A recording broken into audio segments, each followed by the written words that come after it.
Hello, hi guys! Magandang gabi sa inyo lahat.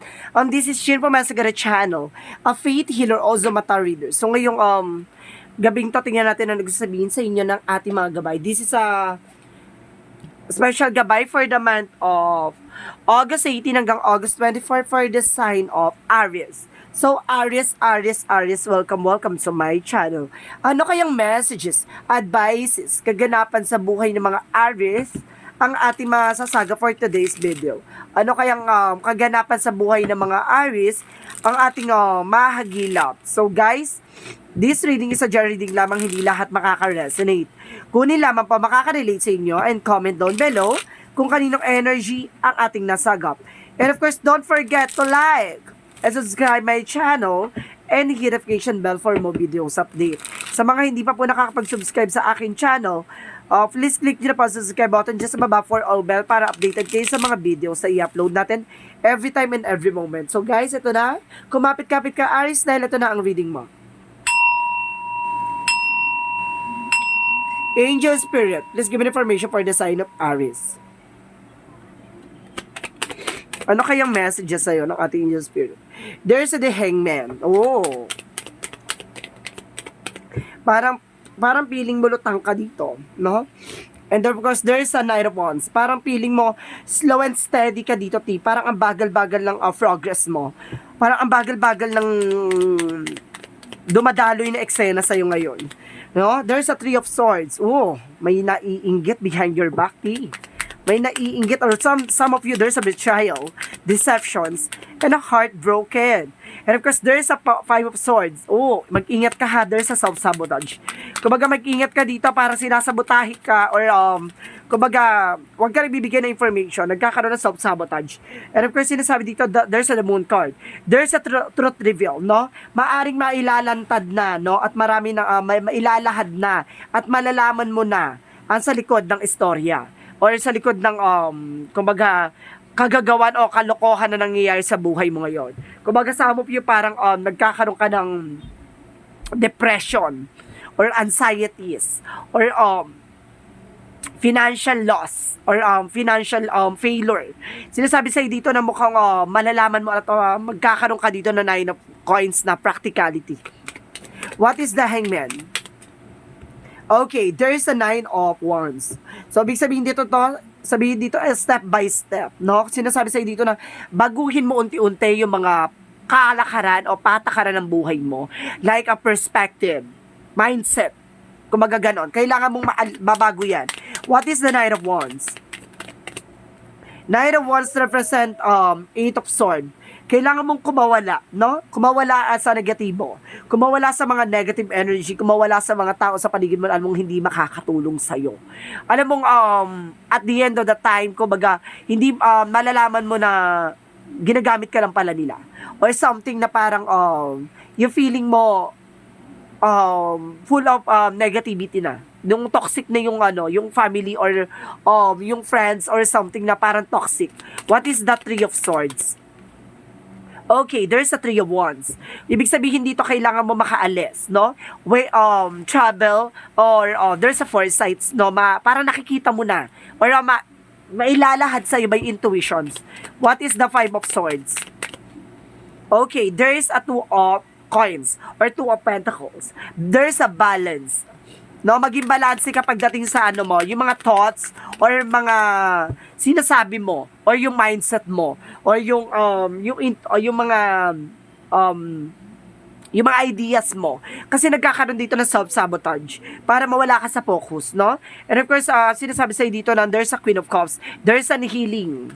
Healing to the, kumbaga, mailalahad na at malalaman mo na ang katotohanan sa likod ng mga tao sa paligid mo na kasinungalingan. And of course, there's a The Lover's card. Ibig sabihin dito, some of you, if you have a love life, maging practical ka dito. Kumbaga, sinasabi sa'yo dito na kailangan maging practical ka ba about sa finances, no?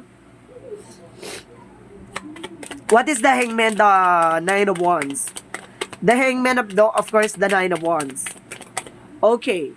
There's a King of Cups. There's a devoted and supportive person. Step by step, kumbaga makikilala at malalaman mo to kung sino tong tao na to. What is the Nine of Wands and of course the Eight of Swords? Okay, there's a King of Swords. Ibig sabihin dito, there's an intellectual or knowledgeable person. Kumbaga, napakatalino nito and of course, the higher power. And of course, napaka-high standard. At the same time, parang napaka-honor nitong tao na to. Kumbaga, mataas ang ano niya, mataas ang range nito. Kumbaga, it's either parang may ano talaga siya, may knowledge. What is the Three of Swords and the Three of Wands? Okay, there is a the Six of Coins or the Six of Pentacles. Kumbaga, makakaalis ka na, no? Makakaalis ka na at makakapag-travel ka na. About sa finances to, makakatulong to sa'yo. Kumbaga, mayroon kang kaganapan by land or by air. Kumbaga, makakaalis ka o makakapag-travel ka or makakapagtrabaho ka sa ibang bansa. What is the the Five of Swords, the Two of Coins? Okay, there is a Page of Swords. Kumbaga sinasabi dito, may information ka makukuha. No? Or marami ka pang parang malalaman.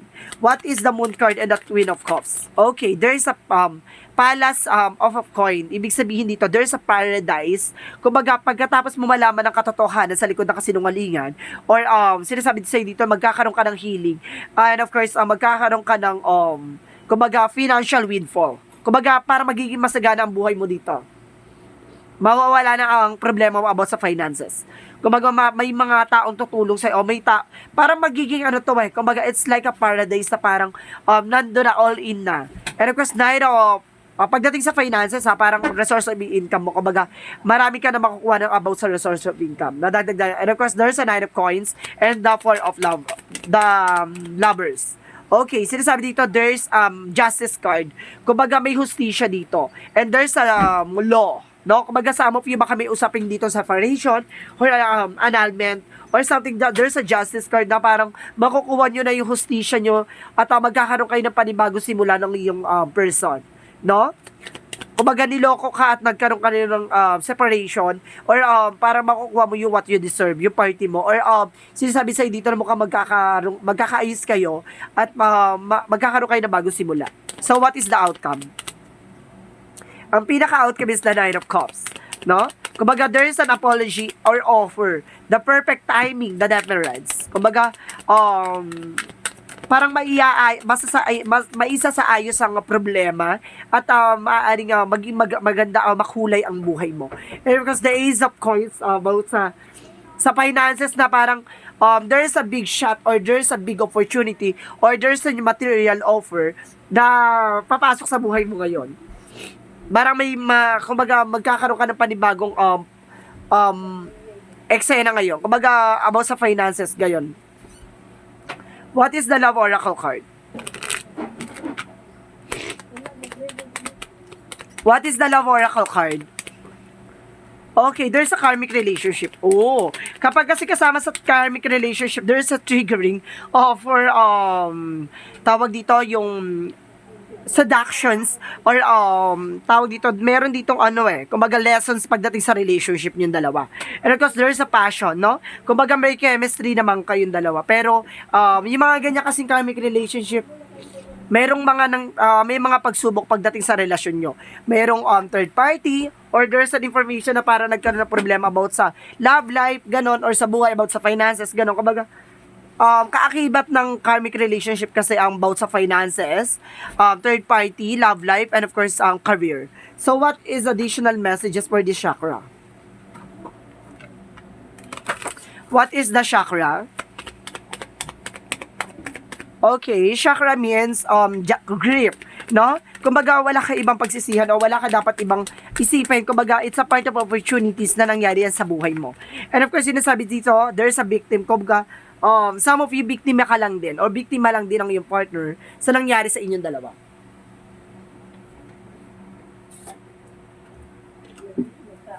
And of course, sinasabi dito, there's an enlightenment. Magkakaroon kayo ng enlightenment dito. Or kaliwanagan, ha? Ganon. Kumbaga lahat para magka-clarify sa'yo, parang maliliwanagan ka, kaya pala ganito, kaya ganyan. Kumbaga, it's a part of your, dito, hopeful journey. What is the Aries? Angel's number. There's a 00. I am creator. So, some of you, maaring creator kayo, kayo ang magiging dress, kayo ang bubuo at kayo din ang sisira ng eksena. You are one with the creator and there are no limitation to what you can achieve. You have ability to create something new and credible in your lifetime here on earth. Ibig sabihin dito, may kakayanan kang mag-manifest, no? Ng mga bagay-bagay na gusto mong gawin sa buhay mo. Kahit tumambling ka pa. Char! Eme lang yon. So, what is the energy? What is the energy? Energy is the man holding a heart. So, some of you talagang, there's a King of Cups, then there's a devoted and supportive person talaga. Kumbaga, Aries, kung ikaw ay babae, talagang meron dito nakatadhana para sa'yo. No? What is the energy additional? And of course, second chakra, Archangel Ariel, about sa finances, no? Kumbaga, tutulungan ka daw ng ating mga Archangel for your finances. There's a storm warning. Kumbaga, eto na nga, no? Mayroong unos na darating pagdating sa buhay niyong dalawa. Nag-asawa or magjowa or partner, no? Kumbaga, or if you were single, may darating na unos sa'yo, no? Kumbaga, dyan mo makikilala tong person na to. So, what is Archangel Michael messages? What is the after the storm? What is the after ng bagyo? 'Di ba? There is a rainbow coming in. Kumbaga magkakaroon ka ng panibagong simula at panibagong pag-asa. And of course, there is a use your imagination and you see the answer. Gamitan mo raw ng intuition mo para malaman mo kasagutan sa lahat ng katanungan mo. What is Archangel Michael messages? Focus upon divine and perfect health. Ibig sabihin, mag-focus ka sa sarili mo ngayon. Kumbaga sa health mo, baka na-stress ka, deception, anxieties, or there is a fear rather than anxieties and sleepless night. No? Kailangan mag-ingat-ingat ka at magpa-check up ka rin at the same time, baka nagkakaroon ka ng high blood dyan or low blood. So, what is additional messages? Some of you, there is a judgment. There's a uniqueness, no? Kanya may kanya-kanya tayo pinagdadaan sa buhay, kaya it's a part of your journey. And there's a relationship. Talaga meron talaga about sa relationship dito, ha? Dear. Parang nire-recognize dito na meron talagang about sa relationship. So, what is additional messages? Okay. There is a balance. Kumbaga magkakaroon ka ng balance daw dito. At the same time, there's an allow your mind to the wonder. Ibig sabihin, gamitan mo ng intuitions yan, no? Para malaman mo ang kasagutan sa lahat ng iyong katanungan. So, what is the Jesus loving quotes? What is the Jesus loving quotes? Angel Spirit. Okay, may fathers give you the true bread from the heaven. See, ibibigay sa iyo ni God ang mga bagay na alam niya makakatulong sa iyo. Yung pagkain iyahain sa iyo ay yung bagay na makakabusog sa iyo. Like yung mga parang parang mga pagsubok. Alam niyang diyan ka matututo at diyan ka lalakas. 'Di ba? Ayan niya, diyan niya nilalagay yung sitwasyon mo para maranasan mo at para matutunan mo ang lesson ng buhay, no? May aral yan diyan, Kaya kailangan mo lang tunghayan at alamin sa likod ng mga bagay na yan. And of course, stand tall and strong. Sinasabi sa dito na, today I choose to remain positive. I face all my challenges with the strength and courage. I will not be denied or turn away. I do not allow myself to be carried away. May negative thoughts, I stand tall and strong, and I live each moment in joy and peace, living my future in God's hands. I believe in life because life believe in me. Ibig sabihin dito, nagtitiwala ka na kaya mo, at nagtitiwala ka na lalakas ka at patitibayin ka ng kapalaran, at patitibayin ka ng panahon at pagkakataon. Alam mo na kumbaga nagkaroon ka ng awakening or enlightenment dito na lahat na nangyayari sa buhay mo in God purpose, no? Kumbaga God's will. Kumbaga nagtitiwala ka na ngayon na kumbaga sinusurrender mo sa Kanya lahat ng bigat at sakit na pinagdadaanan mo ngayon. Kumbaga sinasabi sa'yo dito, i-enjoyin mo yung sakit at bighati na yan kasi after nyan may magandang nakalaan na buhay para sa'yo. So enjoyin mo yan at kumbaga namnamin mo yung sakit na yan kasi yan yung magbibigay sa'yo ng way para maging malakas. So guys, this reading is a general reading lamang, hindi lahat makaka-resonate. Kunin lamang po makaka-relate sa inyo and comment down below kung kaninong energy ang ating nasagap. This reading is a general reading lamang, hindi lahat makaka-resonate. Kunin lamang po makaka-relate sa inyo and comment down below kung kaninong energy ang ating nasagap. Maraming salamat guys. This reading is a special gabay for the month of August 18 hanggang August 24 for the sign of Aries. Maraming salamat guys and see you in the next video. Bye-bye and babush!